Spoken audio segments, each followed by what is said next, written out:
Jangan lupa subscribe channel YouTube TVRI Bengkulu, like, komen, dan nyalakan notifikasinya.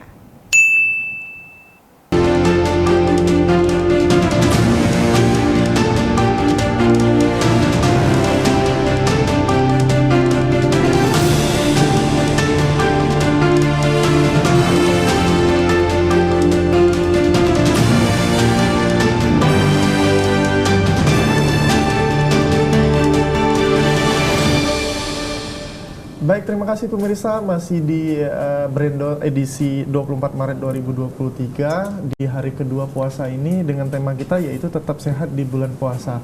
Tadi di segmen 1 tadi sudah kita membahas tentang manfaat dan mungkin tips cara berpuasa yang benar. Tadi dari Dr. Else dan Dr. Lisda Naomi juga. Nah mungkin ini dok, pasti ditanya juga nih, kan kita berubah tuh antara tidurnya berubah, makannya berubah gitu kan. Apakah pola hidup sehatnya juga ada perubahan juga mungkin saat kita berpuasa 1 bulan selama 30 hari ini juga dok, mungkin bisa dokter jelaskan kepada para pemirsa TVRI di mana pun Anda berada gitu kayak gitu. Ya, jadi saat puasa ya, jadi ada 3 waktu yang penting pada seorang. Yang pertama pada saat sahur, yang kedua saat berpuasa yang 13 jam itu, dan saat berbuka.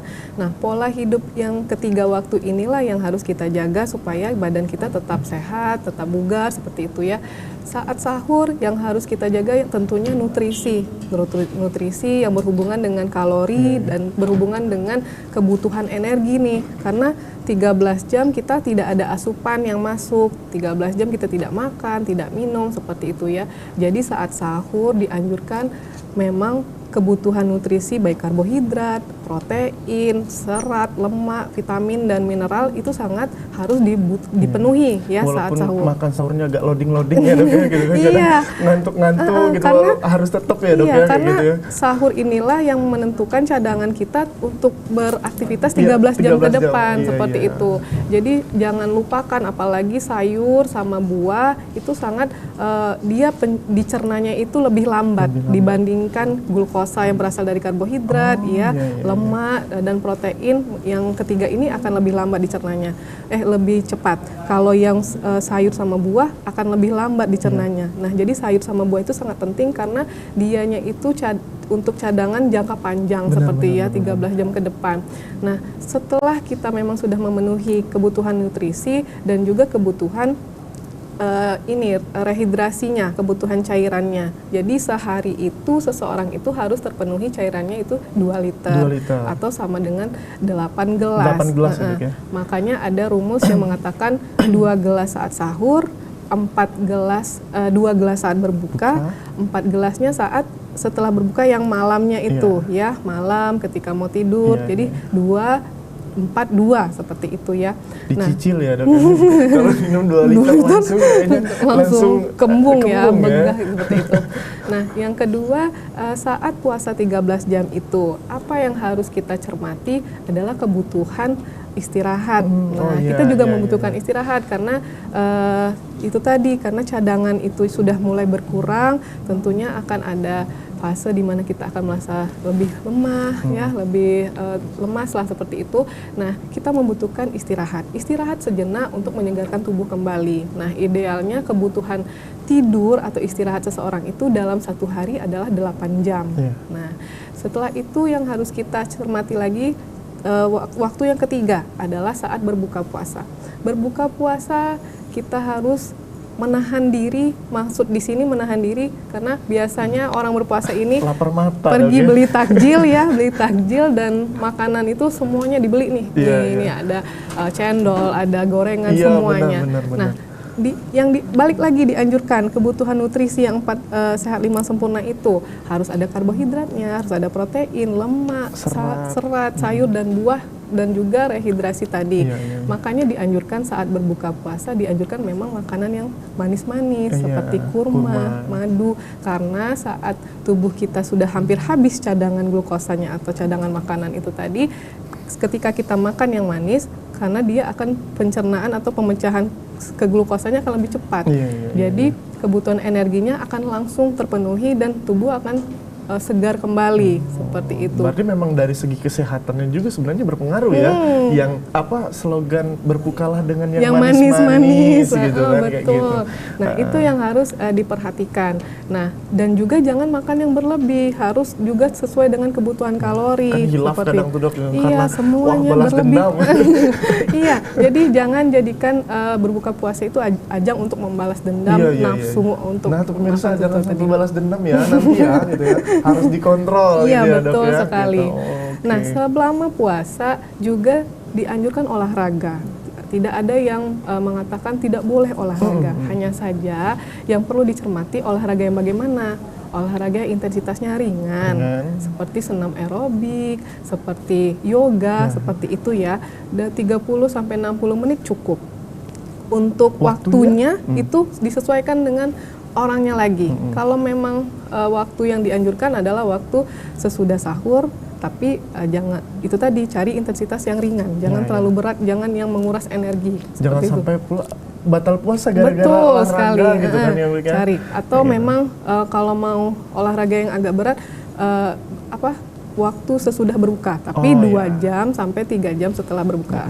Idealnya sesudah sholat tarawih. Artinya diaturnya itu. juga, diatur waktunya juga dok iya, ya. benar. Gitu. Baik. Berarti pola hidup sehatnya udah dapat semua tuh, dari istirahatnya, dari makannya, dari olahraganya juga tadi gitu kan. Nah nih pasti para pemirsa nggak semuanya punya kemampuan mungkin kalau untuk kita berpuasa gitu.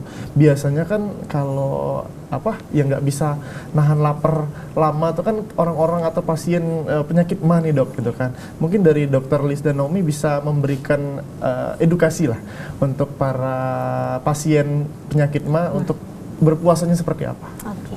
Ini sebenarnya salah satu pertanyaan yang paling favorit ya, karena penyakitnya maksudnya tuh banyak gitu ya terjadi ya. Mungkin kita juga pernah mengalami yang namanya penyakit MAH gitu ya. Atau kalau dalam bahasa medisnya itu biasanya kita sebut dengan sindrom dispepsia. Jadi sindrom dispepsia ini adalah sekumpulan perasaan tidak nyaman sebenarnya di daerah perut bagian atas biasanya. Yang paling khasnya itu adalah ada rasa pedih, nyeri ulu hati, mual, muntah, kemudian begah. Begah itu kayak kita jadinya nggak lapar-lapar gitu karena kita terasa kenyang terus gitu. Nah, pertanyaannya apakah pasien dengan riwayat penyakit lambung, MAH ini tadi atau dispepsia sindrom ini boleh berpuasa atau tidak? Tentu boleh, itu tidak menjadi penghalang gitu ya untuk melaksanakan puasa.